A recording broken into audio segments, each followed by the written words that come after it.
नमस्कार, सगरमाथा टेलिभिजनको प्रस्तुति एसटिभी च्याटमा यहाँलाई स्वागत छ। म सुनिल दाहाल। यतिखेर जताततै सडक सङ्घर्ष छ, सडक आन्दोलन भइरहेको छ। लघुवित्त पीडित, सहकारी पीडित, मिटर ब्याजी पीडितहरू 1 महिनाको बाटो तय गरेर काठमाडौँ आइपुगेका छन्। सडकमै लम्पसार परेका छन् न्याय चाहियो भनेर। बिचल्ली छ, राज्यले वार्ता गरे जस्तो पनि गर्छ तर माग सम्बोधन हुन सकेको छैन। मिटर ब्याजी पीडितको विधेयक नै पास भयो तर सरकारले कार्यान्वयन गर्न सकेको छैन। फेरि मिटर ब्याजीहरू फर्किएर काठमाडौँ राजधानी नै आइपुगेका छन्। उनीहरू यतिखेर काठमाडौँका विभिन्न सडकहरूमा लम्पसार परेर सुतिरहेका छन्। अवस्था यस्तो छ, संसद जस्तो छैन, कार्यपालिका जस्तो छैन, न्यायपालिका जस्तो छैन। संसदले कानुन बनाउन सक्दैन, कार्यपालिकाले जनताको काम गर्न सक्दैन, जनजीविकाको सवालमा सम्बोधन गर्न सक्दैन भने न्यायपालिकामाथि पनि मानिसहरूको चरम आशंका देखा परेको छ। मुलुक असफल राष्ट्रतर्फ जाँदैछ भन्ने चिन्ता आम बुझेका मान्छेहरूले निष्कर्ष निकाल्न थालेका छन्। बीचमा फेरि अर्को एउटा सडक सङ्घर्ष प्रारम्भ भएको छ। राजेन्द्र महतोले नेतृत्व गरेको एउटा सडक सङ्घर्ष, फरक धार, फरक राजनीतिक पृष्ठभूमि भएका व्यक्ति पात्रहरू अभियानसँगै राष्ट्रिय पार्टीको उद्देश्य बोकेर सडकमा झरेका छन् र निषेधित क्षेत्र, काठमाडौँका विभिन्न निषेधित क्षेत्र तोड्ने प्रयास गर्दाखेरि राजेन्द्र महतो केही घाइते हुने अवस्था पनि आयो।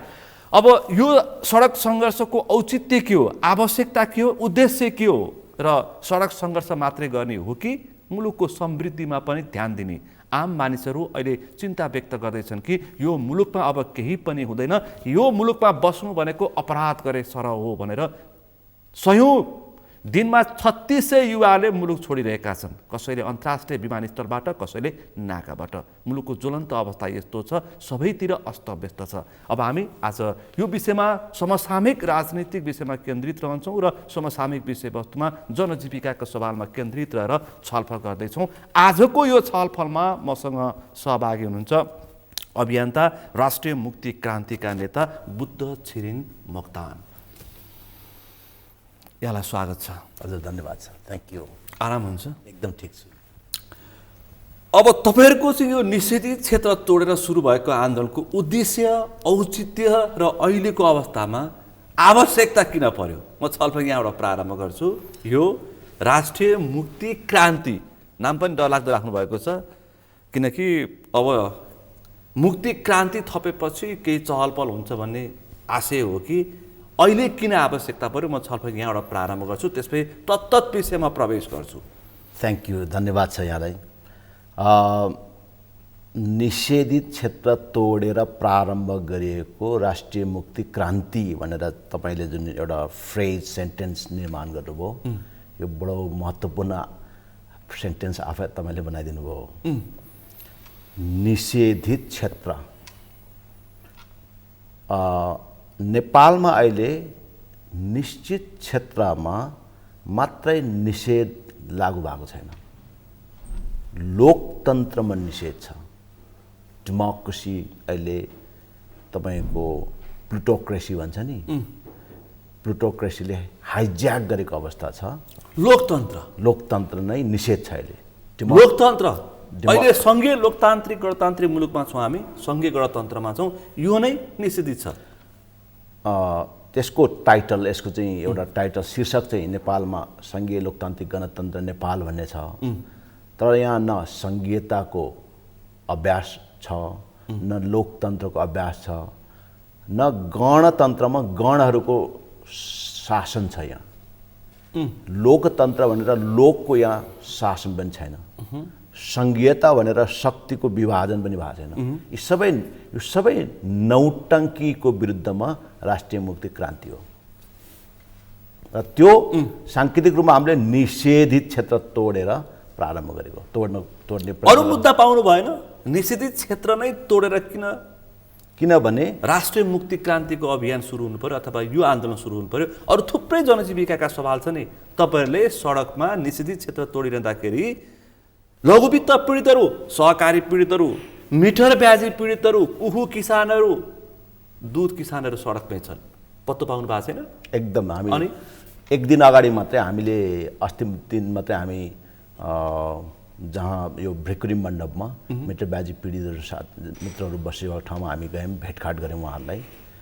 हाम्रो माननीय राजेन्द्र महतोजी स्वयं जानुभएको थियो। उहाँको गृह जिल्लाको मान्छे, उहाँको मधेसका धेरै अधिकांश साथीहरू भएको हुनाले उहाँहरूले आफ्नै मैथिली भाषामा धेरै संवाद गरे, दुःख पीडा सेयर गरे। लामो 2 घण्टाको वार्तालाप भयो र उहाँहरू पनि हामीसँग आन्दोलनमा जोडिने, सहभागी हुने भन्ने सहमति थियो। तर हिजो उहाँहरूलाई त्यही भ्रिकुटी मण्डपको गेटमा तालचाल लगाएर बाहिर निस्किनलाई निषेध गरेछ। फेरि यस्तो छ सरकार, फेरि उहाँहरूलाई पनि उहाँहरूको आन्दोलन पहिला माइतीघर मण्डलमै निरन्तर हुन्थ्यो, माइतीघर मण्डलमा उहाँहरूलाई निषेध गर्यो भनेपछि उहाँहरू पनि निषेधका यो पीडित भए। यो लघुवित्तको विभिन्न किसिमको मिटर ब्याजको पीडित त भइहाल्यो। सरकारको अकर्मण्यता, अघि यहाँले भन्नुभयो सरकारको अकर्मण्यताको पीडित त उहाँहरू हुनु नै हुन्छ। तर त्यसमाथि अहिले उहाँहरूलाई आफ्नो विचार राख्नलाई पनि उहाँहरूलाई माइतीघर मण्डलबाट पनि उहाँहरूलाई निषेध गर्नुभयो। त्यही भएर हामी उहाँहरूको लागि पनि त्यो निषेध तोड्नलाई हामी प्रारम्भ गऱ्यौँ। हामी तोडी छाड्छौँ। हिजो हामीलाई रोक्यो भद्रकालीमा।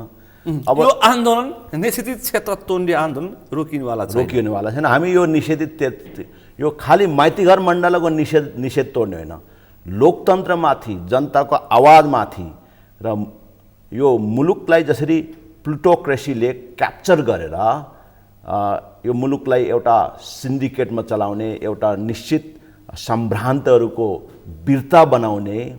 हेर्नुहोस् त तपाईँको भ्रष्टाचारको स्टोरिजहरू कति, मेलम्चीबाट पानी आएको छैन, कति अरब भ्रष्टाचार भएको छ। त्यो पनि अहिलेसम्म ब्युरोक्रेसीको भ्रष्टाचार बाहिर आएको छ, पोलिटिसियनको भ्रष्टाचारको लिस्ट। राजनैतिक नेतृत्व मन्त्री प्रधानमन्त्रीहरूले नीतिगत निर्णय गरेर गरेको करप्सन, डरलाग्दा भ्रष्टाचार, अरबौँ भ्रष्टाचारका विषयहरू चाहिँ बाहिर आएका छैनन्। मात्र कर्मचारी संयन्त्र जेलमा पुगेका छन्। किन कर्मचारीहरूलाई भिक्टिमाइज गरिरहेछ। फेरि खाने चाहिँ फेरि नेता र कर्मचारी मिलेर हो। फेरि त्यो चाहिँ तपाईँले याद गर्नु होला, होइन मिली खान्छन्। कर्मचारी र नेता मिलेर खान्छन्। कर्मचारीले जुन रेसियोमा खाएको छ त्यसको 3 गुणा नेताले खाएको हुन्छ। तर स्केप गोट बनाउँछ नि कर्मचारीलाई, त्यसलाई बलिको बोको बनाइरहेछ। अब नेपालका कर्मचारीहरू भ्रष्टलाई, नेपालका कर्मचारीहरूले पनि भ्रष्ट विरुद्ध आन्दोलन गर्नुपर्छ। आफ्नै भ्रष्ट कर्मचारी अफिसर्सहरू विरुद्ध आन्दोलन गर्नुपर्छ र त्यहाँ पनि इमान्दार कर्मचारीहरूलाई काम गर्नलाई निषेध गरेको छ भ्रष्टाचारीहरूले। त्यो निषेध विरुद्ध पनि आन्दोलन गर्नुपर्छ र उहाँहरूले यस्ता भ्रष्ट नेताहरू विरुद्ध पनि आन्दोलन गर्नुपर्छ। अब देश त यसरी चल्दैन होला नि त। यो के हो तपाईँहरूको? अब राजेन्द्र महतो 2-4 दिन अगाडिसम्म महन्त ठाकुरले नेतृत्व गरेको लोकसभामा हुनुहुन्थ्यो। अब त्यहाँ उहाँहरूको चरम विवाद भयो।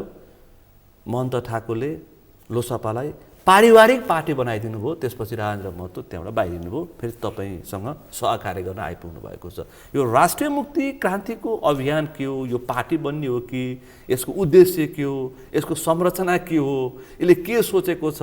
यस्ता सडक सङ्घर्ष कति भए? हामीले त सयौँ देखिसक्यौँ। अझ 62-63 को शान्ति प्रक्रियाबाट यता आइसक्दाखेरि त यस्ता कति च्याउ चाहिँ उम्रेका सङ्घ सङ्गठन अभियान त हराएर गएका छन्। यो अहिले चाहिँ के हो? एकदम महत्त्वपूर्ण ठाउँमा ल्याउनु भयो।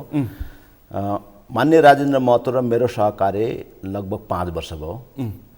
उहाँले जुन दिनबाट मधेसको आन्दोलनमा असफलता बेहोर्नु पर्यो, त्यसपछि म पोलिटिकल स्टडी गरिराखेको मानिस भएको हुनाले उहाँले मलाई बोलाउनु भयो र मलाई सहयोग गर्नु पर्यो भनेर भन्नुभयो र मैले त्यहाँदेखि उहाँलाई सहयोग गरेँ। र त्यसपछि राष्ट्रिय जनता पार्टी निर्माणको प्रक्रियामा मैले उहाँलाई सहयोग गरेँ। त्यसपछि जनता समाजवादी पार्टी निर्माणको सवालमा सहयोग गरेँ। त्यसपछि लोकतान्त्रिक समाजवादी पार्टी निर्माणको सवालमा सहयोग गरेँ। तर ती सबै सहयोग गरिरहेको अवस्थामा प्रत्येकचोटि पार्टी बन्दाखेरि उहाँहरूले मलाई पार्टीको उपल्लो तहको पद अफर गर्नुहुन्थ्यो र मेरो निरन्तर भनाइ के थियो भने म तपाईँलाई सहयोग चाहिँ गरिराख्छु, तर यो कुनै चल्नेवाला चाहिँ छैन भने। किन मेरो तपाईँ त पहिचानवादी आन्दोलनको एउटा नेता पनि हो। पहिचानवादको तर्फबाट भन्दा पनि म यो पोलिटिक्सको पावर म्याट्रिक्स, पावर गेम कसरी फङ्सन हुनुपर्छ, कसरी सस्टेन गर्छ भन्ने कुराको मलाई राम्रो ज्ञान भएको हुनाले उहाँहरूको प्रयास चाहिँ त्यो सस्टेन हुँदैन भन्ने मलाई थाहा थियो र मैले कुनै पनि पद कहिले पनि लिएन। उहाँले उहाँको राजनीति टुङ्गोमा पुग्ने छाँडखाँड भनेर बाबुरामजी तपाईले त्यसमा पल्दिनु भएन। बाबुरामजी लगायत धेरै होइन जसपा बन्ने बेलामा सबै नेताहरूले मलाई ल तपाईँ कार्यकारी निभाउनु पर्यो प्रमुख भूमिका, मैले यो चल्दैन भन्ने मेरो भनाइ थियो। र मैले महतोजीले कन्टिन्युली हामीले के भनिरहेको थियो भने एउटा निर्दिष्ट योजनासहित जानुपर्छ, एउटा सिङ्गो देशको अब यो नेपालले भोगिरहेको सम्पूर्ण समस्याको हल खोज्नुपर्छ। अंशमा हल खोलेर गर्दा त्यो त एक्टिभिस्टको काम हो, लिडरसिपको काम होइन, त्यो अभियन्ताको काम हो। अभियन्ताले राजनीतिक नेतृत्वले त कसैले लाखा पाखा बनाउनु मिल्दैन नि त। ठिक छ, राजनीतिमा शक्ति सङ्घर्षमा कोहीसँग तपाईँको प्रतिस्पर्धा र दुश्मनी पनि हुन्छ, तर राजनीतिमा तपाईँले आफ्नो दुश्मनको भविष्यको बारेमा पनि सोचेर योजना बनाउनुहुन्छ। दुश्मनको भविष्यको बारेमा पनि सोचेर योजना बनाउनु, रणनीति र योजना बनाउनुपर्छ। किनभने दुश्मन शक्तिशाली हुन्छ, शासनभन्दा बाहिर जान पाउँदैन नि त। भोलि तपाईँले जित्नुभयो भने त त्यो दुश्मन पनि त तपाईँको शासनभन्दा बाहिर जान पाउँदैन। तपाईँ शासन गर्ने बेलामा दुश्मन, अहिलेको दुश्मनले पनि तपाईँले भोलि आफू शासक भएपछि न्याय दिनुपर्छ। त्यो हो लिडरसिपको गुण। मैले भन्न त्यो नगरिकन राष्ट्रिय मुक्ति क्रान्ति र मैले फेरि कुरा उठान गरेँ, निषेधित क्षेत्र तोड्ने प्रयास गर्यो, राजेन्द्र महतो घाइते हुनुभयो होइन, लछार पछार भयो, दृश्यहरू हामीले देख्यौँ। अब तपाईँहरूको यो अभियान मात्रै हो कि पार्टी हो कि मैले ठ्याक्कै उद्देश्य र यसको चरित्र के हो भन्ने, स्वभाव के यसको भन्ने? एक्ज्याक्टली। अब त्यसमा राष्ट्रिय मुक्ति क्रान्तिको सैद्धान्तिक कुरा 1 मिनटमा गरौँ। ल भन्नुहोस् त। पहिला त यसको त सैद्धान्तिक कुरा गर्नु पर्यो, विचार हुनु पर्यो। संसारमा क्रान्तिको आधुनिक युगमा क्रान्तिको 3टा मोडल छ। एउटा बुर्जुवा लोकतान्त्रिक क्रान्ति जुन 62-63 पछि नेपालमा सम्पन्न भयो भनेर उदारवादी र मार्क्सवादीहरूले भन्ने गरेका छ। उदारवादी र मार्क्सवादीहरूले, काङ्ग्रेस र कम्युनिस्ट वामपन्थीहरूले भन्ने गरेको के भने नेपालमा बुर्जुवा लोकतान्त्रिक गणतन्त्रको कार्यभार बल्ल बल्ल 70 वर्षमा सम्पन्न भयो। अब कता जाने भनेर उहाँहरूले भन्नुभयो भने उहाँहरूले त्यसपछि अब हामी समाजवादी क्रान्तितर्फ जाने भनेर संविधानमै समाजवाद उन्मुख भनेर राख्नुभयो। 72 को संविधानमा समाजवाद उन्मुख भनेर दर्ज गर्नुभएको छ। समाजवादी क्रान्तिको कार्यभार बाँकी छ भन्ने उहाँहरूको भनाइ हो, यो उहाँहरूको भाष्य हो। हामी के भन्छौँ, साम्यवादसम्म पुग्ने लक्ष्य बाँकी हो भन्ने पनि हो वामपन्थीहरुको, त्यो चाहिँ कम्युनिस्ट साथीहरुको, त्यो चाहिँ काङ्ग्रेसको चाहिँ होइन। तर काङ्ग्रेस पनि समाजवादी क्रान्तिको कार्यभारमा चाहिँ सँगै जाने भनेर त संविधानमा समाजवाद उन्मुख भन्ने शब्द त राख्या हो त्यहाँनिर। तर हामी के भनिरहेको छौँ, राष्ट्रिय मुक्ति क्रान्ति भनिरहेको छौँ। अब यो के हो त, बडो यसको त दार्शनिकी नै फरक भयो। यसको हो राष्ट्रिय मुक्ति क्रान्ति योभन्दा अगाडि विश्वमा, यो विश्वको आधुनिक राजनीतिको यो 400-500 वर्षको हिस्ट्रीमा राष्ट्रिय मुक्ति क्रान्तिको तहमा विकास गरिएको चाहिँ थिएन। त्यसलाई राष्ट्रिय मुक्ति आन्दोलनको रूपमा चाहिँ बुर्जुवा लोकतान्त्रिक क्रान्ति र समाजवादी क्रान्ति दुईटैले सहयोगी फ्याक्टरको रूपमा राष्ट्रिय मुक्ति आन्दोलनलाई आफ्नो सहयोगी फ्याक्टरको रूपमा उपयोग गर्थ्यो। जस्तै नेपालमा जनयुद्धमा राष्ट्रिय मुक्ति आन्दोलनलाई प्रयोग गर्यो। त्यहाँ चाहिँ तपाईँको तामाङ राष्ट्रिय मुक्ति मोर्चा खोलेर, थारू राष्ट्रिय मुक्ति मोर्चा खोलेर राष्ट्रिय मुक्ति आन्दोलनलाई, तर जातीय सङ्गठन बनाइदियो, भातृ सङ्गठन जस्तो जातीय सङ्गठन बनाइदियो।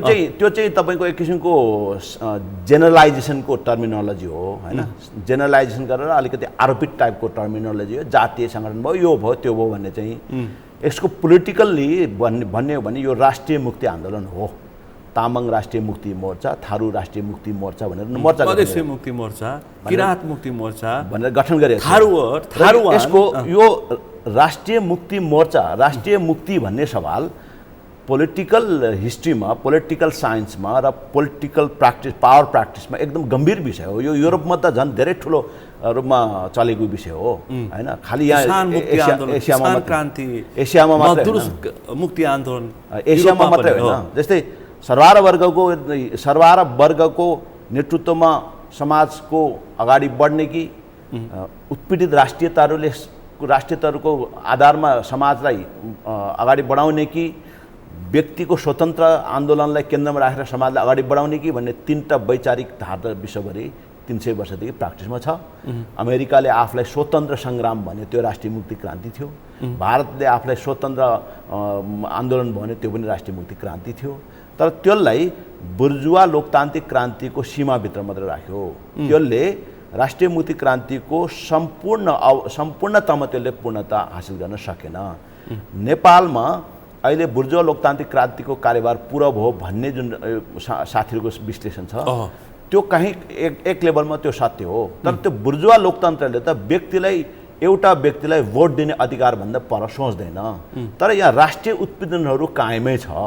दलाल पुँजीवादीहरूको दलाल पुँजीवाद भनेको चाहिँ वामपन्थी भाषा भयो। उहाँहरू आफै दलाल भइसके त्यसमा वामपन्थी आफै दलाल भइसके त्यसमा बहस गर्नु अब त्यो अझै पनि वामपन्थी त्यो आरोप लगाउने एउटा त्यो रेटोरिक भन्छ अझै पनि वामपन्थीले यो भाष्य छोड्न चाहेका छैनन्। त्यो लफाजी दलाल पुँजीवादीहरूलाई तह लगाउनु पर्छ उहाँहरू पनि बोल्दै थिए। उहाँहरूको त्यो लफाजी रेटोरिक भन्छन् त्यो उहाँहरू भनिरहन्छ प्रोपोगन्डा मात्रै हो त्यसले लफाजी रेटोरिक भन्छ नि अङ्ग्रेजीमा। तर सही कुरो के हो भने अहिले नेपालमा हामी यो मान्छौँ कि नेपालमा बुर्जुवा लोकतान्त्रिक क्रान्तिले ल्याउने न्यूनतम उपलब्धि भनेको एक व्यक्तिलाई स्वतन्त्र वयस्क बालिक व्यक्तिलाई मत दिने अधिकार दिन्छ। त्यो नेपालमा आएकै हो, त्यसमा हामी मान्छौँ। अहिले त्यही व्यवस्थामा हामी छौँ। त्यो त अहिले उपलब्ध छ नि, किन राजाहरूले त्यो पहिला खोज्थ्यो, पञ्चायतले त्यसलाई अर्कै मोडलमा प्र्याक्टिस गर्थ्यो होइन।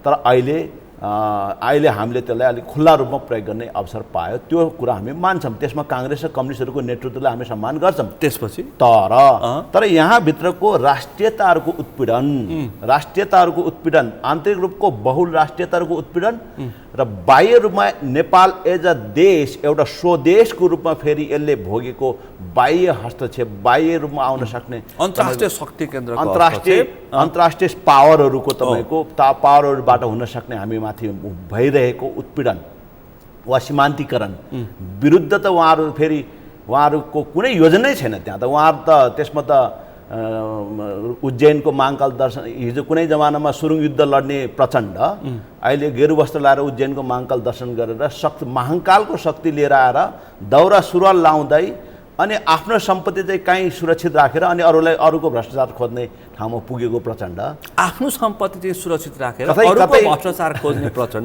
त्यहाँ पुगेका छन्। आफ्नो सम्पत्ति चाहिँ दौरा सुरुवाल र गेरु वस्त्र र उज्जैनको महाकालको शक्तिको बाकसभित्र लुकाएर तपाईँले साङ्केतिक रूपमा बुझ्नुहोस् है, बुझिसकेँ होइन।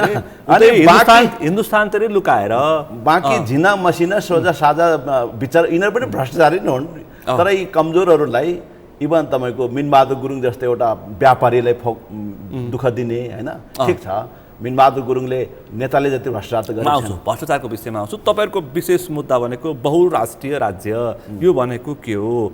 स्वदेशवादी दर्शन सिद्धान्त भन्नुभएको छ, यो स्वदेशवादी अब यो के हो? त्योसँगै सामुदायिक समाजवाद होइन, यहाँ त विभिन्न वामपन्थीहरूको छुट्टै छ, काङ्ग्रेस छुट्टै छ, अरूको छुट्टै छ, यो भनेको के हो? तपाईँको ठ्याक्कै मैले भन्न खोजेको यी जुन अहिले राजेन्द्र महतोले लामै समय भयो यो बहुल राष्ट्रिय राज्यको कुरा गरेको, तर कसैले बुझेका छैनन्, कसैले बुझेका छैन् र बुझ्ने प्रयत्न पनि गरेका छैन्। त्योसँगै यो स्वदेशवादी दार्शनिक मान्यता फेरि तपाईँले ल्याउनु भएको छ र सामुदायिक समाजवाद भनेको के हो? यहाँ वामपन्थीहरूको छुट्टै छ, मार्क्सको समाजवाद छ, काङ्ग्रेसको छुट्टै छ, अन्यका छुट्टै छन्, कसैको कोरियन समाजवाद छ, कसैको चिनिया समाजवाद छ। यो तपाईँको कस्तो खालको समाजवाद हो? एउटा त बहुल राष्ट्रवाद के हो यो?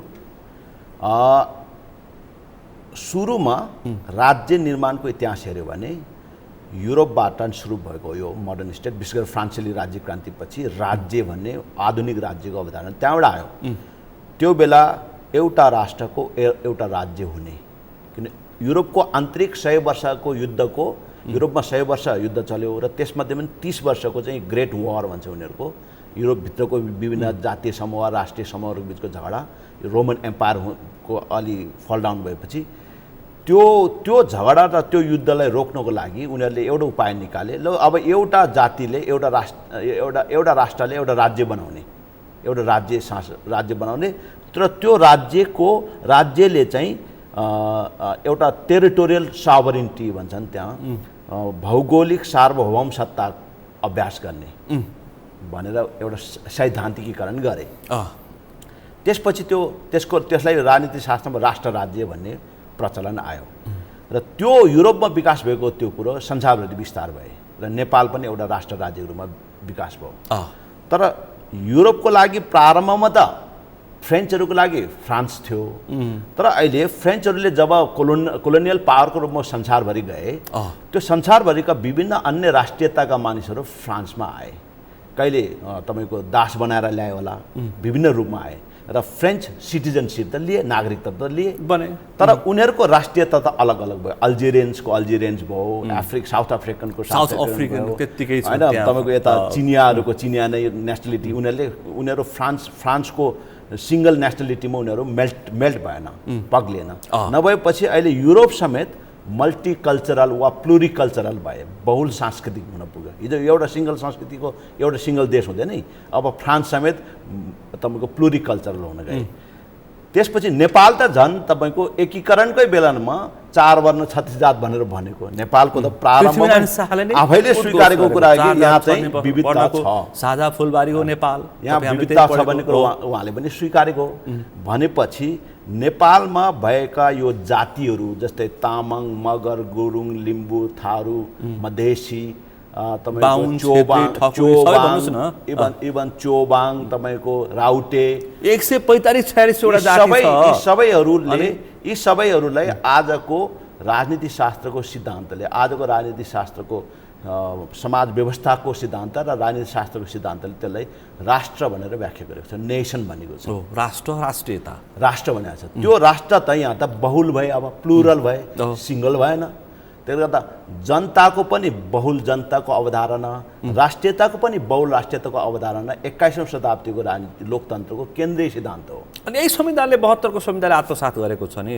त्यसलाई तपाईँले पढ्नु भएको छैन? 72 को संविधानले त्यसलाई आंशिक रूपमा रेकग्नाइज गरेको छ, तर 72 को संविधानले त्यसलाई यही सैद्धान्तिक आधारमा उसले स्वीकार गर्दैन। 72 को संविधान एक किसिमको त्यो 72 को संविधानको लागि तपाईँले उपलब्धि मान्नुहुन्छ कि मान्नुहुन्न? 72 को संविधान चाहिँ एक किसिमको तपाईँको सारमा भन्ने हो भने 72 को संविधान एउटा छल गरेको डकुमेन्ट हो, एउटा प्राप्त उपलब्धिलाई पनि तपाईँहरू संस्थागत गर्नुपर्छ भन्ने पक्षमा हुनुहुन्न हैन? होइन, उपलब्धिसँग नजोडौँ न। उपलब्धि र लस एन्ड यो बिजनेस होइन नि त। पोलिटिक्स तपाईँको लस एन्ड गेन गर्ने बिजनेस हो। पोलिटिक्स भनेको त तपाईँले राजनीति सम्झौता पनि हो। फेरि पोलिटिक्स भनेको तपाईँले समाजलाई, देशलाई, मुलुकलाई अगाडि लानको लागि एउटा नयाँ दृष्टि दिने कुरा हो। त्यो नयाँ दृष्टि एउटा अंशमा दिएर कुन चाहिँ जातिलाई अपमान गरेको छ 72 को संविधानले, कुन चाहिँ जातिलाई हेपेको छ, कुन चाहिँ जातिलाई बेइमानी गरेको छ? सबैलाई कसरी भन्दाखेरि यहाँ हिजो इतिहास कालदेखि अलिकति अब्बल भएर शासनमा बसेका वर्ण जातलाई, जाति होइन कि वर्ण जातलाई, बाहुन क्षेत्री ठकुरी भनौँ न, विशेष उहाँहरूलाई प्रिभिलेज भयो भनेर भनेको छ भन्दाखेरि त्यो न्यारेसन पनि बनाएको छ र त्यो उहाँहरूले साँच्चीकै पनि त्यो पावर प्रिभिलेज इन्जोय पनि गरिराखेको देख्छु। त प्रतिस्पर्धाबाट गर्नुभएको छ नि त, बौद्धले प्रतिस्पर्धाबाट। यसपछिको मेरो सेन्टेन्स सुन्छु। त्यो प्रिभिलेज प्रिभिलेज उहाँले इन्जोय गरेको देखिरहेछ, तथापि उहाँहरूकै सन्तानले यो देश मन पराउँदैन अनफर्चुनेटली। भनेपछि उहाँहरूको प्रिभिलेजको के अर्थ? जुन प्रिभिलेज उहाँहरूको प्रिभिलेज चाहिँ यो मुलुकलाई दोहन गरेर सन्तानलाई विदेश पठाउने मात्रै हो। व्यवस्था खराब हो कि पात्र खराब भयो? लु भन्नुहोस् अब। यो पनि तपाईँको जेनरल न्यारेटिभ हो। व्यवस्था नै हो नि, त्यस्तो हुँदैन। तपाईँले चाहेको नि त व्यवस्थै हो नि त। यो पनि व्यवस्था खराब कि पात्र खराब यस्तो किसिम हुँदैन। पात्र खराब भन्छन् मान्छे होइन। यो मुलुकमा हाम्रो दृष्टिकोण फरक छ। हाम्रो दृष्टिकोण के फरक छ भने समग्रमा हामी पावर एलिटहरू, कुनै पनि मुलुकमा जहिले पनि शक्ति भनेको त एलिटले नै सञ्चालन गर्छ हो। जनताबाट त्यसको अभिमत लिनुपर्छ, जनताबाट त्यसको सहमति लिनुपर्छ, त्यो डेमोक्रेसीको प्रोसेस हो।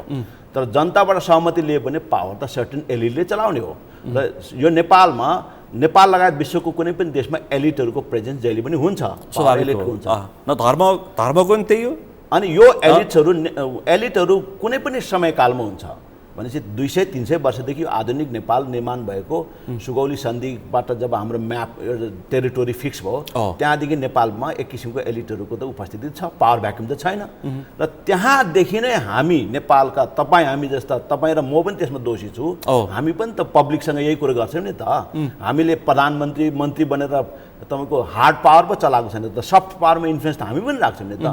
हामीहरूको कलेक्टिभ फेलियर भयो। यसमा कसैले दोष लगाएर हुँदैन हैन। कोही मान्छेहरू यसमा डेलिबरेटली खराब काम गरेर गए, तर समग्रमा त आज तपाईको मेरो अघि यहाँले नै भन्नु भने मान्छे एयरपोर्टमा लड्को छ, कसैले यहाँ कसैको यहाँ चाहिँ कुनै पनि कुराको ठेगान छैन।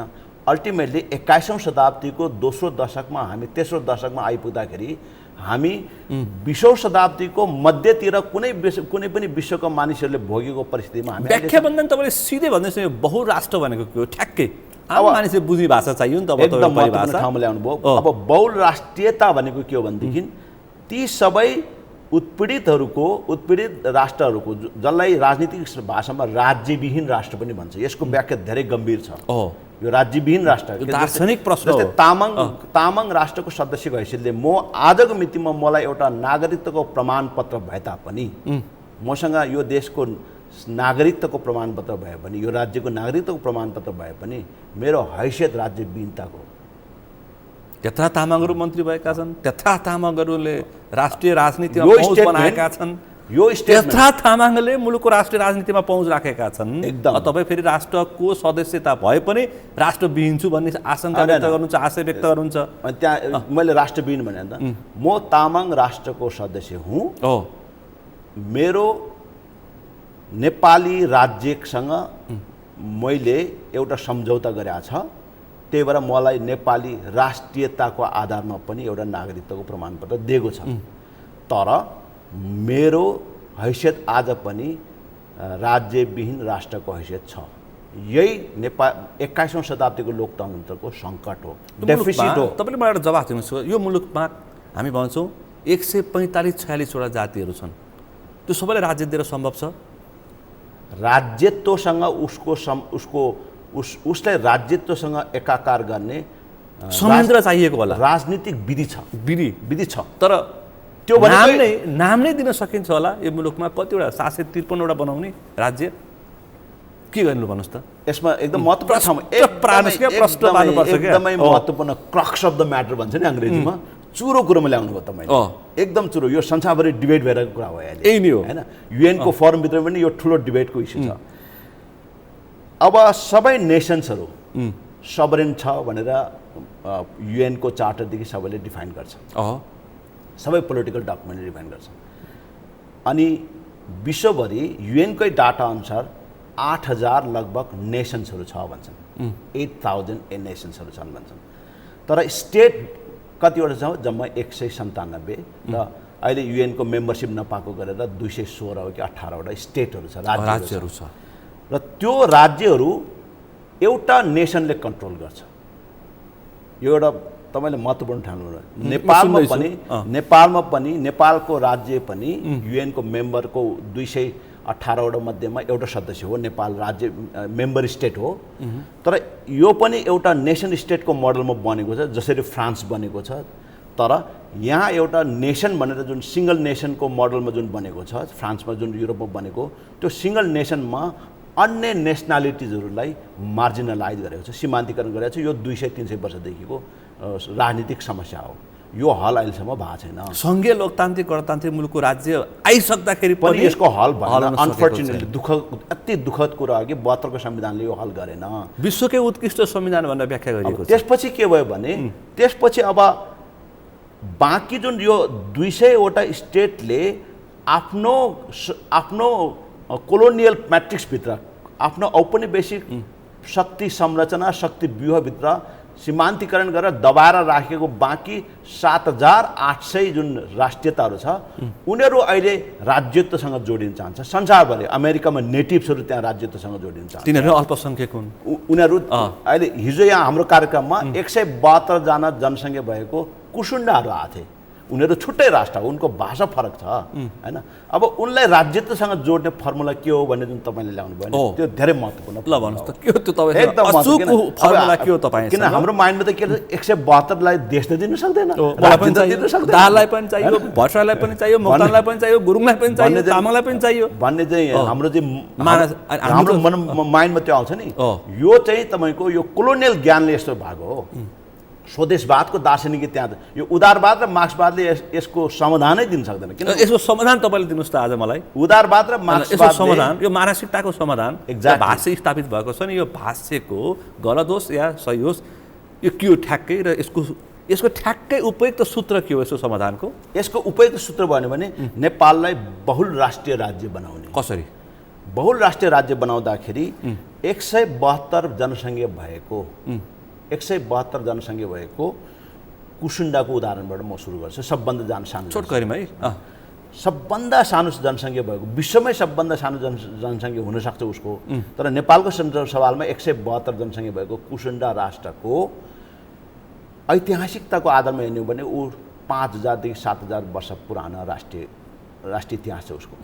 आफ्नो स्वतन्त्र भाषा उसले बनाएर ल्याए, सबै पहिचान छ भन्छु। तर जब हामीले नेपाल राज्य बनाए, आधुनिक विकसित नेपाल राज्य बनाए र हामीले एउटा भाषा यहाँ प्रचारमा ल्यायो, जुन भाषा तपाईँ र म अहिले बोलिरहेको छु, र हामीले एउटा प्रशासन प्रचारमा ल्यायो जुन सिंहदरबारबाट चल्छ, त्यो राज्य बनेपछि त्यो कुसुन्डाको 5000 वर्षको विकासक्रम रोकियो, उसको गति रोकियो। तपाईँले 72 को संविधान पढ्नु भएको छ? म आउँदैछु त्यसमा। उसको गति रोक्यो, उसलाई के गति रोक्यो, र ऊ एउटा सार्वभौम राष्ट्रको रूपमा उसको विकासको गति रोक्यो, र उसको जहाँ उसको तपाईँको परम्परागत जमिन थियो, जङ्गल अथवा जमिन जहाँ बस्थ्यो, त्यहाँबाट ऊ धपाएर अहिले ऊ दाङको एउटा कुनै ठाउँमा तपाईँको जमिन छुट्टै राज्य हुनु पर्यो, भूमिविहीन भएर तिनीहरू पनि छुट्टै राज्य हुनु पर्यो। त्यसमा आउँदैछु, भूमिविहीन भएर बसे। अब त्यो समस्याको हल कसरी गर्ने भन्दाखेरि अब उसको ऐतिहासिक थलो किलोमा त्यो डिफाइन भन्छन्, जस्तै अमेरिकामा त त्यो सल्युसन ल्यायो नेटिभहरूलाई पहिचान गरेर, त्यो थलो किलोको पहिचान गरेर उसलाई त्यहाँ तपाईँको अटोनोमी दिन सक्छ। अटोनोमी भनेको सुशासन अधिकार, अधिकार, स्वशासन, राजनीतिक शब्द प्रयोग गरौँ, स्वशासन दिनुपर्छ। त्यो स्वशासनले अटोनोमी भनिन्छ होइन। त्यो अटोनोमीभित्र चाहिँ स्टेट निर्माण जरुरी छैन। जस्तै हामीले मधेस प्रदेश बनायो भने त्यो स्टेट विदिन स्टेट, राज्यभित्र राज्य भयो, सरकारभित्र सरकार भयो नि त। त्यो अटोनोमीमा, स्वशासनमा उसको चाहिँ स्टेट फर्मेसनमा ऊ जाँदैन, तर उसको आफ्नो टेरिटोरीमा उसको अटोनोमी हुन्छ, उसको आफ्नै स्वशासन हुन्छ। र त्यो अहिलेको गाउँपालिका नगरपालिकामा उसलाई विभाजन गरेर थप सिंहदरबारले शोषण गर्ने एउटा तरिका, फेरि गाउँपालिका नगरपालिकाले शोषण गर्ने एउटा तरिका, उसलाई ट्याक्सिङ त उसले त ट्याक्स त लगाउँछ नि त, ऊबाट त रेभिन्यू त राज्यले कलेक्सन गर्छ नि स्वतन्त्र व्यक्तिको रूपमा, अनि राज्यबाट उसले सबै कलेक्सन चाहिँ गर्छ, तर उसलाई लोपुन्मुख भनेर सानो फेरि सानो एउटा तपाईँको पर्क मनी दिन्छ, र त्यसमा उसलाई फेरि तिमीलाई ठुलो हामीले सामाजिक कल्याण गर्यो भने यस्तो फ्रड काम गर्ने डेमोक्रेसी अब काम चल्दैन। यही हो उसलाई शासित हुने अधिकार दिनु पर्यो, त्यो सम्भव छ, त्यो दिनु पर्यो। अब अमेरिका, क्यानाडा जस्तो तपाईँ लामो अध्ययन गरेको मान्छे, यो जातीयताको बसोबासको पनि तपाईँले अध्ययन गर्नुभएको छ, ल भन्नुहोस् त कति जात छन् मुलुकमा? अब अहिले सेन्ससको डेटामा भाषा र धर्म समूह 122-23 हो, र जातीय समूह 126-27 हो। 126-27 पुगेको छ। अब कतिवटा 127 वटा ठाउँ खोज्नु पर्यो। अब ती सबैको अटोनोमी पोसिबल छ। र कसरी? यो संसारमा समाज छ, तपाईँ के भन्दै हुन्छ? हाम्रो समाजको बनावटी तपाईँलाई थाहा छ नि? एकदम थाहा छ। यो एकदम महत्त्वपूर्ण पोइन्टमा फेरि ल्याउनु पर्यो। हामी कस्तो समाज, जस्तै उदाहरणको लागि काठमाडौँमा 76 जिल्लाका मान्छेहरू बसेका, उदाहरणको लागि काठमाडौँ एकदम, यो पनि एकदम हाम्रो मान्छेले एकदम टेन्सन दिने क्वेसन हो नि, कसरी मिल्छ होला भन्छ नि होइन। त्यसलाई हामी पोलिटिकल थ्योरीमा के भन्छ भने सिङ्गल टेरिटोरी सेयरिङ मल्टिपल सभरेन्टी भन्छ कि एउटा सिङ्गल क्षेत्रमा बहुल सार्वभौम सत्ताको अभ्यास गर्ने। जस्तै तपाईँको सार्वभौम सत्ता र मेरो सार्वभौम सत्ता फरक हो। तपाईँ दाहाल भएपछि तपाईँको हजारौँ वर्षको तपाईँको यो जेनेटिक मेमोरी र जेनेटिक लर्निङ प्रोसेस र मेरो जेनेटिक मेमोरी र मेरो लर्निङ प्रोसेस फरक छ। म संस्कृत अध्ययन गरेको एउटा नेपालको एउटा तामाङको छोरा हो। मलाई संस्कृत हिन्दू दर्शन राम्रो ज्ञान छ, मलाई थाहा छ। तर मैले त्यसलाई बुझ्दाखेरि तपाईले बुझ्दाखेरि तपाईको त्यो सो ज्ञान भएको हुनाले तपाईको बुझाइको गम्भीरतामा म कहिले पनि पुग्न सक्दैन। मेरो लागि त्यो इन्टेलेक्चुअल फ्रिडम हो। म एकाङ्की हुन्छु होइन, हुँदैन। मेरो शर्तमा चाहिँ म एकाङ्की हुन्छु। एकाङ्की हुन्न, तपाईले प्योरिटीमा त्यसलाई बुझ्न सक्नुहुन्छ वास्तविकतामा। किन तपाईको जेनेटिक मेमोरी, लिगेसी, तपाईको हिस्ट्रीको कारणले गर्दा होइन, तपाईको लर्निङ प्रोसेस गरेर। अब तपाईँ र मलाई तिमीहरू चाहिँ दुईजना स्वतन्त्र नागरिक हो, एउटै हो, युनिभर्सल ह्युमन बिङ बन्ने हो। अब वैज्ञानिक समाज बन्ने हो, किन मिक्समार्क समाज आइसक्यो, सोसाइटी वैज्ञानिक मानव बन्ने हो, किन चाहिँ यस्तो दाहाल भन्नु पर्यो, किन मोक्तान भन्नु पर्यो, किन तामाङ भन्नु पर्यो भनेर यस्ता कुरा गरेर यो आधुनिकवादले जुन एसिमुलेटिभ प्रोजेक्ट, यो वेस्टर्न मोडल हो, वेस्टले आफ्नो क्यापिटलिजम, आफ्नो मार्केट विस्तार गर्नको लागि यो न्यारेसन बनाएको, हामी यसलाई ट्रुथ मानेर यो विश्व नै त्यही मोडालिटीमा गइसक्यो। किनभने वेस्टर्न एटलान्टिक पावरले युरोपको नर्थ एटलान्टिक पावरले यो किन गरे भनेदेखि ऊ संसार रुल गर्न चाहन्थ्यो नि त। तपाईँको मस्तिष्कमा कन्ट्रोल नगरिकन मेरो मस्तिष्कमा वैज्ञानिकहरूले मिक्समार्क समाजमा विकास बढी हुन्छ, सोच परिवर्तन हुन्छ, सोचको विकास हुन्छ। मिक्समार्क सोसाइटी नै अहिलेको सबभन्दा राम्रो सोसाइटी भन्न विद्वानहरूले भनिरहेछन्। किनभने तपाईँहरू के भन्नुहुन्छ, एकाङ्की सोसाइटीमा लान खोज्दै हुनुहुन्छ। किनभने त्यो वैज्ञानिकहरू त्यो भन्ने सबै वैज्ञानिकहरू को भनेदेखि युरोपको पावर विस्तार गर्न चाहने वैज्ञानिकहरू। मानौ कि बाहुन र तामाङको विवाह बारी भयो भने त्यसबाट उत्पादन भएको बच्चा, जन्मेको बच्चा, त्यसको मानसिकतै फरक हुन्छ, त्यसको क्षमता नै फरक हुन्छ, त्यसको दिमाग, शोषित दिमाग नै फरक हुन्छ, अब्बल हुन्छ भनेर त्यो खालको वैज्ञानिकले प्रमाणित गरिसके। अब तपाईँहरू चाहिँ एउटै उही पुरानो ढुङ्गे युगको प्रसङ्ग उठान गरेर हुन्छ। कुरो यहाँ छ क्या, किन ढुङ्गे युग भनेको हाम्रो पुर्खाको ज्ञान हो नि त। संरक्षण गर्नुपर्छ, तर विकास अनुसार विकसित हुनु पर्दैन। ढुङ्गे युगमा तपाईँको पुर्खा र मेरो पुर्खाले ऋग्वेद, यजुर्वेद, 4 वेदको रचना गरेका थियो। ओम पूर्णमदा पूर्णमिदाम पूर्णात् पूर्णमुदच्यते पूर्णस्य पूर्णमदाय पूर्णमेव वशिष्यते ओम शान्ति शान्ति भनेर शान्ति पाठ गरेको थियो।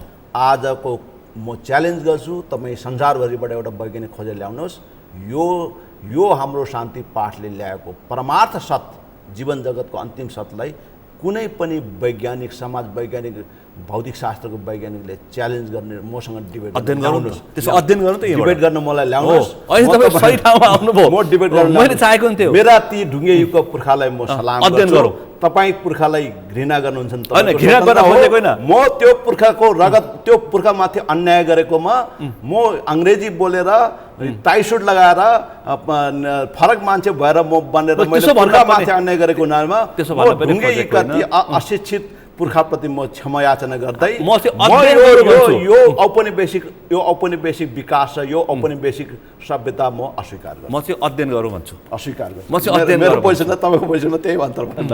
अध्ययन गरौँ, समय सान्दर्भिक बनाउँ भन्छु म चाहिँ। अब अर्को विषय, स्वदेशवादी दर्शन के हो? यो त्यो स्वदेशवाद भनेको यही हामीले अहिले डिबेट गऱ्यौँ नि, यही हो। स्व भनेको के हो होइन? स्व भनेको आफू, आत्मा, मेरो आत्मा, त्यसरी बुझ्छु मैले। आत्मा हाम्रो दर्शन अनुसार त आत्मा हो। बुद्धिज्म भन्दा त अनात्मा हो। फेरि त्यहाँ अर्को छ। हाम्रो पुर्खाले कतै डिबेट गरिरहेको छ। यिनको भौतिकवाद सिक्नु परेको छ हामीले। यिनको कार्ल मार्क्स हामीलाई चाहिन्छ। बौद्ध लाइनमा चाहिँ अनात्माको त्यत्रो डिबेट भएर हाम्रो ज्ञान परम्परामा 1500 वर्ष त झन्डै त्यत्रो लफडाइ भयो होइन। यसमा चाहिँ म तपाईसँग सहमत छु। भनेपछि यसमा चाहिँ म तपाईसँग सहमत छु। अनि यस्तो कुरा सबै छोडिदिने, अनि सबै उताबाट ल्याएको कुरा ल्याएर अनि आफ्नो मस्तिष्क कब्जा भएर उसको दास बनेको थाहा छैन। इन्टेलेक्चुअल स्लेभरी भन्छ नि त्यसलाई। बौद्धताको लस दासवस्था भन्छन् हामी। त्योबाट मुक्त गर्ने स्वदेशवाद हो। यो स्वदेशवादमा चाहिँ म तपाईँसँग सहमत छु, किनकि यो माटो अनुसारको दर्शन हुनुपर्छ, आयातित हुनुहुन्न। कसले कुन देशमा कुन मानसिकताले उत्पादन गरेको दर्शन अर्को देशमा सुइटेबल नहुन पनि सक्छ।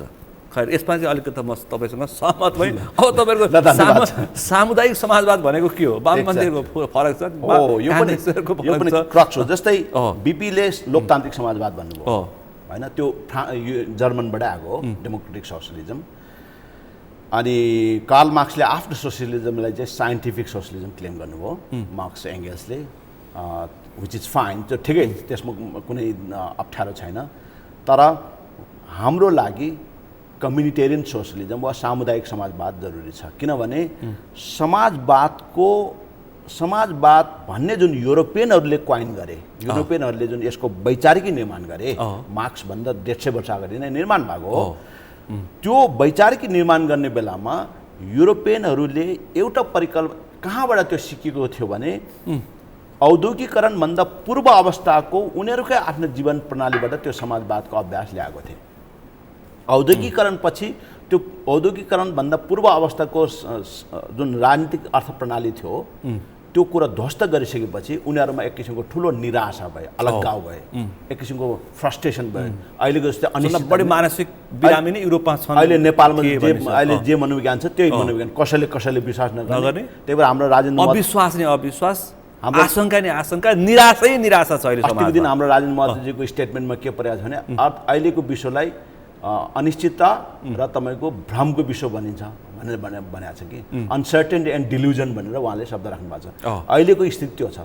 त्यो बेला युरोपमा त्यो भएपछि अनि युरोपियनहरूले के भन्यो भने होइन, यो औद्योगिक क्रान्तिपछि हाम्रो समाजको जुन अर्थव्यवस्था सामाजिक परिस्थिति जुन बदल्यो त्योभन्दा पूर्व अवस्थाबाट हामी फेरि ल्याउन केही सिक्न सक्छ कि भनेर उनीहरूले समाजवादको परिकल्पना गरे।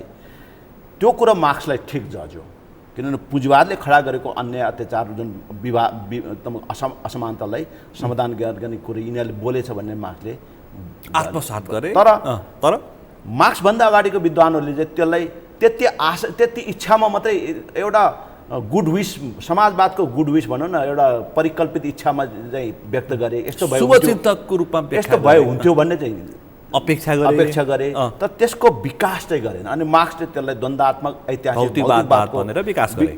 ऐतिहासिक भौतिकवादको दार्शनिकीबाट त्यसको चाहिँ विकास गरेर र त्यसलाई प्रमाणित गरेर देखाएको हुनाले त्यो वैज्ञानिक समाजवादको रूपमा आए। तर आजको मितिमा आउँदाखेरि सारा मार्क्सवादीहरूको 150 वर्षको यो अभ्यास हेर्दाखेरि सोभियत क्रान्तिपछि त, रुसी क्रान्तिपछि त अब 100 वर्ष त पुग्यो। 100 वर्षको अभ्यासबाट हेर्दाखेरि पनि उहाँहरूको वैज्ञानिक समाजवाद पनि आखिरमा के भयो भने एउटा परिकल्पना मात्रै भयो, यो पनि एउटा इमेजिनेसन मात्रै भयो। त्यसले गर्दा अब हामीले समाजवादको नयाँ विकास गर्नुपर्छ भनेर हामीले गरेको होइन, यो बोलिभियन ल्याटिन अमेरिकनहरूले विकास, ल्याटिन अमेरिकन लेफ्टिस्टहरूले गरेको विकास हो। यो उनीहरूले चाहिँ के भन्यो भने अब हामी कम्युनिस्ट होइन इन्डिजिनिस्ट हुनुपर्छ, साइन्टिफिक सोसलिजम होइन कम्युनिटेरियन सोसलिजमको कुरा गर्नुपर्छ, सामुदायिक समाजवादको कुरा गर्नुपर्छ भनेर बोलिभिया, एक्वाडोर लगायत देशहरूमा यो विकास 10 वर्षको युद्धमा माओवादीले नै प्र्याक्टिस गरे। यो उनीहरूले प्र्याक्टिस गरेको त कम्युन हो। उनीहरूको यही त थियो। उनीहरूको कम्युन र हाम्रो सामुदायिक समाजवादमा अन्तर छ। हाम्रो सामुदायिक समाजवादमा त्यो अघिको 172 जना जुन छ त्यो के अरे कुसुन्डा छ सम्मको 172 जना जनसङ्ख्या भएको कुसुन्डालाई हामी लोपोन्मुख मान्दैनौँ। उसको जुन निश्चित दाङ र जुन सर्टेन क्षेत्रमा उसको जुन ऐतिहासिक टेरिटोरी छ त्यो टेरिटोरी आजको पुँजीवादको बजारको मूल्याङ्कन गऱ्यो भने त्यहाँ बिलियन्स अफ डलर्सको तपाईँको वेल्थ छ, सम्पत्ति छ कि छैन। तर हामी त्यो सम्पत्ति, उसको टेरिटोरीको सम्पत्ति जो सम्पत्तिको ऊ कस्टोडियन हो, मालिक हो, त्यसबाट हामी उसलाई विस्थापित गरेर दाङको स्लममा पठाउँछौँ र त्यो सम्पत्ति चाहिँ काठमाडौँको तपाईँको केही धनाढ्यले कर्पोरेट हाउसहरूले एक्सट्र्याक्ट गरेर, विनोद चौधरीजीहरूले एक्सट्र्याक्ट गरेर अनि तपाईँको बिलियनर बन्छ। त्रिवेणी ग्रुप, विशाल ग्रुप, सीमित मारवाडीहरू र केही व्यापारीहरूले यो कुरा हामी अन्त्य गर्न चाहन्छौँ। त्यसले गर्दा हामी कम्युनिटेरियन सोसलिजम, सामुदायिक समाजवादको अवधारणा र बहुराष्ट्रिय लोकतन्त्रको अवधारणाबाट अब यो प्राप्तिको लागि शान्तिपूर्ण आन्दोलन हो कि हतियारसहितको आन्दोलन हो? अब यति भनिसकेपछि तपाईँ कन्भिन्स भएको जस्तो लाग्यो, मलाई खुसी लाग्यो। मैले भनेको उपलब्ध होइन, मैले अब मुक्ति क्रान्ति नै प्रारम्भ गरिसकेपछि त धक्का मार्नु पर्यो। धक्का मार्दाखेरि, शान्तिपूर्ण धक्का मार्दाखेरि प्राप्त हुन्छ कि हतियारै उठाउनु पर्छ? तपाईँहरू कहाँ पुग्नु? हतियारको जरुरी पर्दैन। यो अहिले ग्लोबल वेभ हो। विश्वभरि नै अहिले डेमोक्रेसी डेफिसिट छ, लोकतन्त्रमा सङ्कट आएको छ र लोकतन्त्रको सङ्कटको समाधान अमेरिकादेखि नेपालसम्म खोजिरहेछ र त्यो खोज्नेहरूको विचार एउटै छ। अमेरिकामा प्रोफेसर जेफ्री स्याक्स जे भन्छ, नेपालमा बुद्धश्री मोक्तान त्यही भनिरहेछ। खालि प्रोफेसर जेफ्री स्याक्स र बुद्धश्री मोक्तानसँग डराउने मानिसहरू जो हिजोका चाहिँ पुरातन मान्छेहरू छन् होइन, मार्क्सवादी उदारवादको कुरा चाहिँ गर्ने तर मनोवैज्ञानिक ज्ञान चेतनाको हिसाबले पुरातन भइसकेको साथीहरू हामीसँग डराउँछ। तर उनीहरूको डरले केही पनि हुँदैन, किनभने समाज चाहिँ जेफ्री स्याक्स र बुद्ध छिरिङ मोक्तानले त्यसै बोलेको होइन, समाज त्यही गतिमा गइसकेको छ, विश्व समाज त्यही गतिमा गएको हुनाले हामीले समाजको गतिलाई खालि भाषामा व्याख्यामा मात्रै ल्याएको हो, त्यति मात्रै हो हामीले गरेको। समाज अलरेडी त्यो गतिमा गइसकेको हुनाले यो राष्ट्रिय मुक्ति क्रान्ति त हुन्छ हुन्छ हुन्छ, कोही माइका लाल छैन यहाँ रोक्न सक्ने। र राष्ट्रिय मुक्ति क्रान्ति तपाईँ हाम्रै पालामा यो राष्ट्रिय मुक्ति क्रान्तिको आन्दोलन सफल हुन्छ कि अर्को 2-4 पुस्ता कुर्नुपर्छ? यो त दुई चारवटा पुस्ता होइन कि 2-4 वर्षमा हुन्छ। 2-4 वर्षमा कसरी हुन्छ? यो कम्युनिस्टको जस्तो जबरजस्ती कृत्रिम रूपमा खडा गर्ने हिंसात्मक दीर्घकालीन जनयुद्धको हिंसात्मक विधि होइन नि त, यो जनतासँग डायलग गरेर, डायलोजिक मेथड। अब यो आन्दोलनमा राजेन्द्र महतोलाई पनि विश्वास गर्नुपर्ने हामीले। त्योभन्दा अगाडि म एउटा शब्द प्रयोग गर्नु त, हाम्रो मेथड डायलेक्टिक होइन, डायलोजिक हो।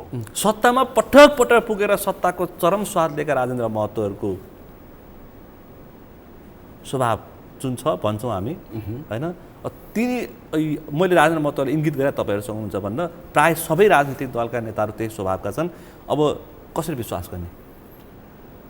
राजेन्द्र महतो तपाईँको कुरामा म त्यसलाई अस्वीकार गर्दिनँ। जनताले विश्वास गर्नुपर्छ। त्यही त, म तपाईँको भनाइ म अस्वीकार गर्दिनँ। राजेन्द्र महतो 30 वर्षदेखि, लगभग 30 वर्षदेखि 47 सालको 46 सालको परिवर्तनदेखि नेपालको राजनीतिको संस्थापनको सदस्य भएर बसेको एउटा मधेसी राष्ट्रको सदस्य हो, मधेसी जनताको सदस्य हो।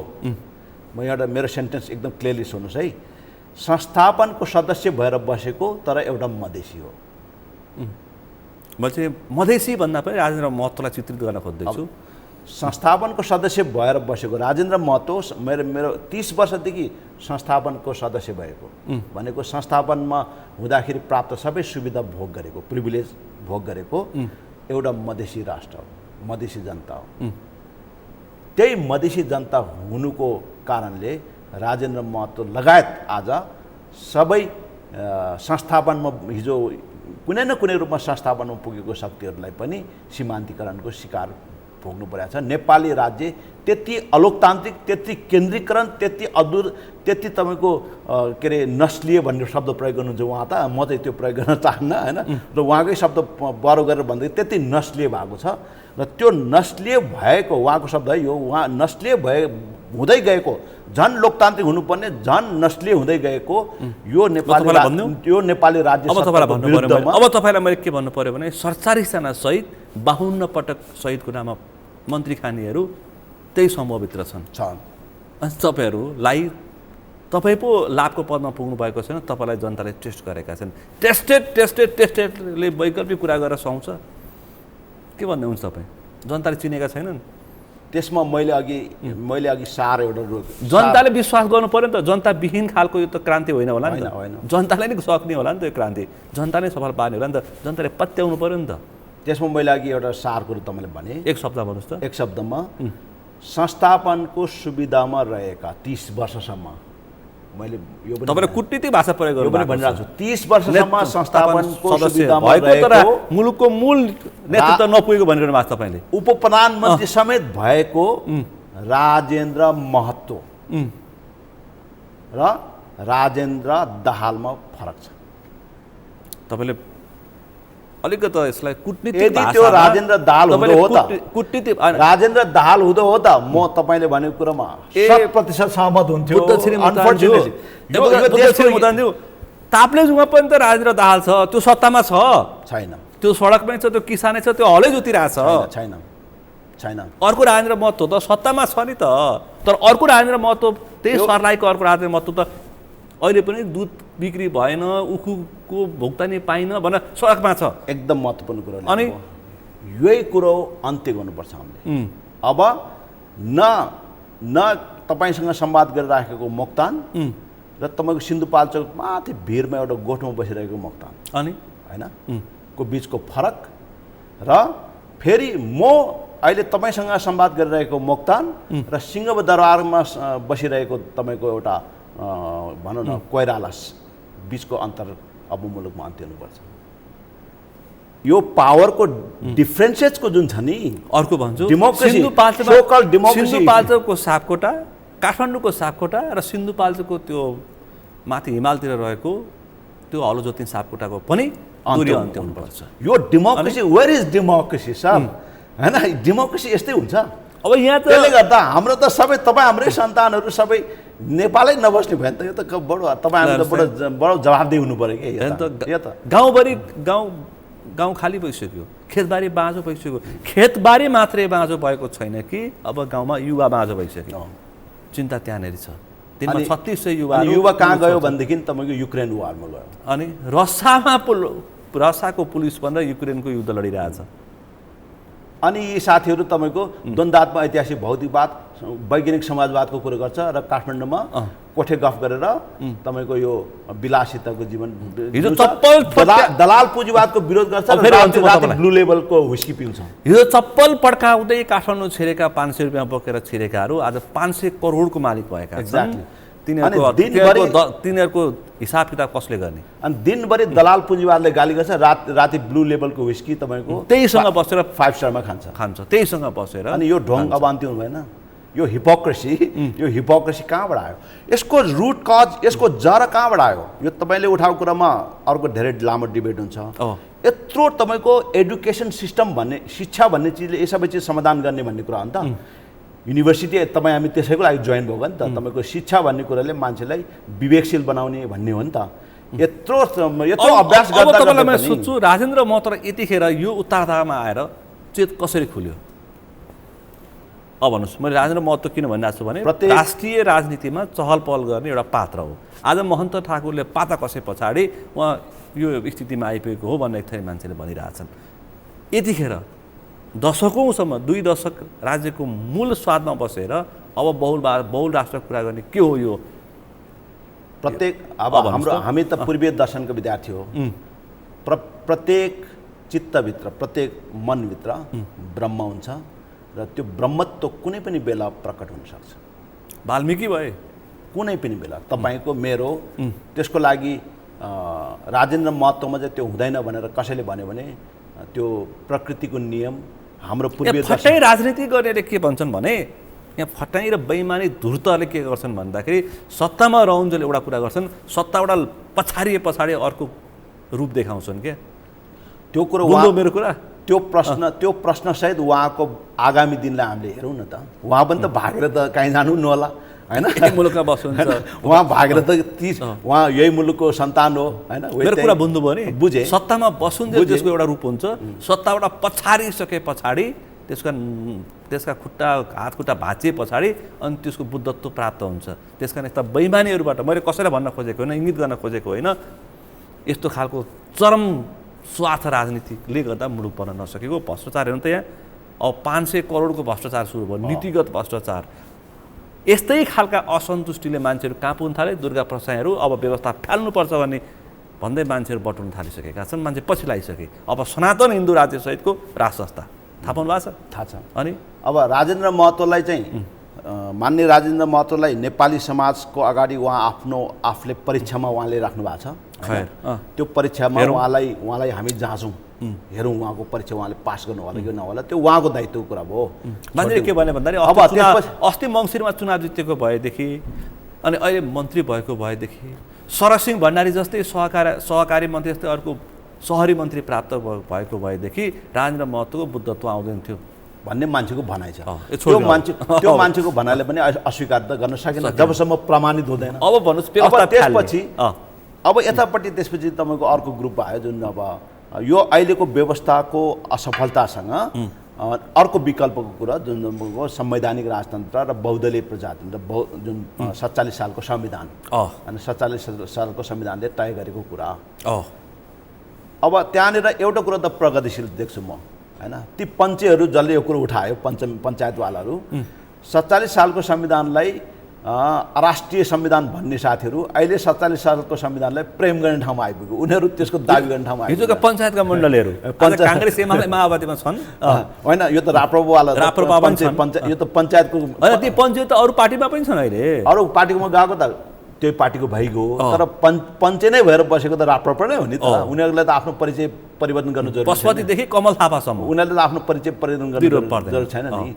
र ती पञ्चे साथीहरूले अहिले 47 सालको संविधान स्वीकार्नु भनेको एक स्टेप अगाडि आयो। यिनीहरू पनि प्रगतिशील भएछन्, यिनीहरू पनि एक स्टेप आयो। तर समाज धेरै अगाडि पुगेको कुरामा उहाँहरूले बुझ्नु भएन। यही भएर पञ्चायत ढलेको, यही भएर उहाँहरूको सत्ता यो कुरो पनि असफल हुन्छ। यो सम्भावना छैन। सनातन हिन्दू राज्य सहितको राजसंस्था 47 साल कांग्रेसमा उठिसक्यो, माओवादीमा उठिसक्यो, एमालेमा उठिसक्यो, शक्तिशाली पार्टीहरूमा उठिसक्यो।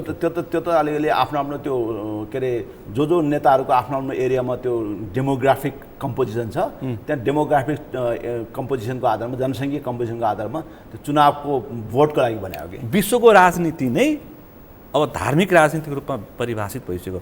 धार्मिक राजनीतिको दबदबा भइसक्यो। यी छिमेकी मुलुक भारत हेर्नुहोस् अथवा विकसित मुलुकमा हेर्नुहोस्। हो, त्यो त सत्य हो। अनि अब नेपालमा प्रभाव पर्छ। त्यो चाहिँ धार्मिक भनेर जुन मार्क्सवादीहरू वा पश्चिमाहरूले जुन हिसाबले भन्छ, धार्मिक भन्छ मार्क्सवादी यो पश्चिमी आधुनिकवादीहरूले त नेगेटिभ सेन्समा भन्छ नि त। धार्मिक हुनु भनेको त रूढिवादी हुनु, अविकास हुनु भन्छ नि त। धर्म भन्ने चिजलाई त्यसरी उहाँले हेट गर्छ नि, घृणा गर्छ नि। त्यो घृणाबाट भनेको भनेदेखि त त्यसको अर्थ छैन, त्यो युग सकिसक्यो होइन।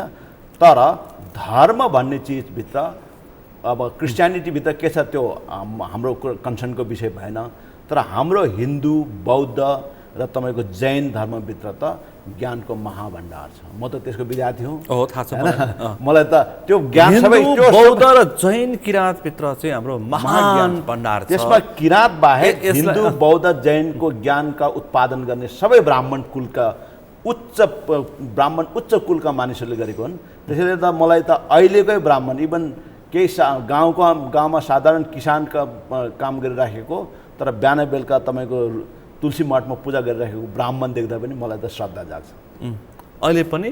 किनभने म कम्युनिस्ट, यो पश्चिमाहरूको दास अब इन्टेलेक्चुअली रहेन म, त्यही भएर आइएम भेरी ह्याप्पी म्यान। अन्त हेर्छ यहाँ सडकमा लौवित्त पीडितहरू, सहकारी पीडितहरू, यस्तो पीडितहरू सुतिरहेछन्। खै त त्यो विषयमा तपाईँहरू बोलेको? हामी अस्ति त्यहाँ गयौँ, उहाँहरूको पीडा हामी एक दिनपछि जानुहुन्छ। यो विषय छ तपाईँहरूको मुद्दामा, त्यो विषयमा त हामी लड्छौँ। अब लड्ने तपाईँहरू उहाँहरूसँग तपाईँ अग्रम मोर्चामा बसेर लड्छौँ।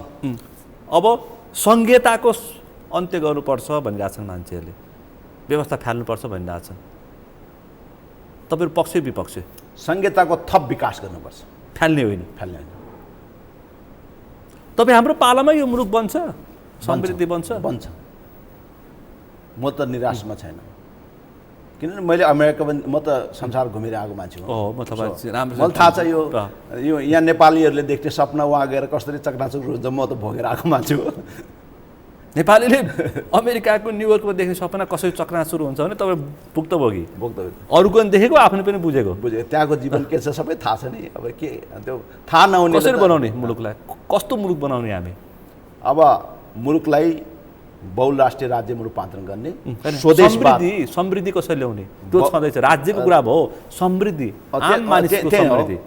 स्वदेशवादको दार्शनिकलाई सबै जनजनमा पुँजी विकास कसरी गर्ने त्यसमा आउँदैछु। स्वदेशवादको दार्शनिकलाई पुनर्जागरण गरेर आफ्नो स्वत्वको पुनर्जागरण गर्ने, त्यो अनुसार फेरि हाम्रो समाज व्यवस्थामा बहुराष्ट्रिय राज्य व्यवस्था स्थापित गर्ने र अर्थतन्त्रमा सामुदायिक समाजवादको विकास गरेर सबै समुदायहरूले आफ्नो हिसाबले तपाईँको आफूलाई सार्वभौम रूपमा अर्थतन्त्रमा सक्रिय बनाउने। जबकि उसलाई लोपोन्मुख भनेर राज्यबाट 1500 बुझ्ने 1000 बुझ्ने होइन कि उसलाई मूल अर्थनीतिमा पनि उसलाई जोड्ने, उसलाई उत्पादन र वितरणको प्रमुख अङ्ग बनाउने। त्यसपछि मुलुकको समृद्धि हुन्छ, मुलुकको चरम विकास हुन्छ, मुलुक बन्छ र भ्रष्टाचारीहरू पाता कसिने अवस्थामा पुग्छन्। त्यसको लागि त फेरि नियम कानुन कडा बनाउनु पर्यो। किन मान्छेले के भन्न थालेका छन् भने, अन्तिममा छु, मान्छेले के भन्न थालेका छन्, यो मुलुकमा एउटा राष्ट्रभक्त तानाशाहको जब जन्म नभएसम्म यो मुलुक अराजक भयो, राजनीतिक रूपमा, सामाजिक रूपमा, आर्थिक रूपमा र धार्मिक रूपमा पनि यो मुलुक अराजक भयो। त्यसकारण एउटा राष्ट्रभक्त तानाशाहको खाँचो छ भनेर एक थै मान्छेहरू आइरहेछन्। तानाशाह चाहिँ चाहिन्छ, तर त्यो राष्ट्रभक्त भन्दैछु मैले, देशभक्त। तानाशाह त भनेको राष्ट्रभक्त, देशभक्त तानाशाह चाहिँ चाहिन्छ, तर त्यो व्यक्ति होइन, कानुनको तानाशाह चाहिन्छ, रुल अफ ल। सिङ्गापुरमा ली कुवान यूले गरे जस्तो। ठ्याक्कै समय सकियो, त्यो अपेक्षा गरौँ त्यस्तो होस्, छिटो तपाईँ हाम्रै पालामा यो मुलुक बनोस्। समय र संवादलाई आभार व्यक्त गर्न चाहन्छु। Thank you so much. Thank you. आज हामीले विशेष गरी अहिले सुरु भएको यो राष्ट्रिय मुक्ति क्रान्ति र त्यसपछि प्रारम्भ भएका बहसमा केन्द्रित रहेर छलफल गऱ्यौँ। आजको यो छलफलमा मसँग सहभागी हुनुहुन्थ्यो राष्ट्रिय मुक्ति क्रान्तिका नेता अभियन्ता बुद्ध छिरिङ मोक्तान। आजको विषय प्रसङ्ग यति नै। भोलि अर्को विषय प्रसङ्गका साथ एसटिभी च्याट ल्याउने बाचा गर्दै म सुनिल दाहाल पनि बिदा चाहन्छु। सगरमाथा टेलिभिजन हेर्दै गर्नुहोला। नमस्कार।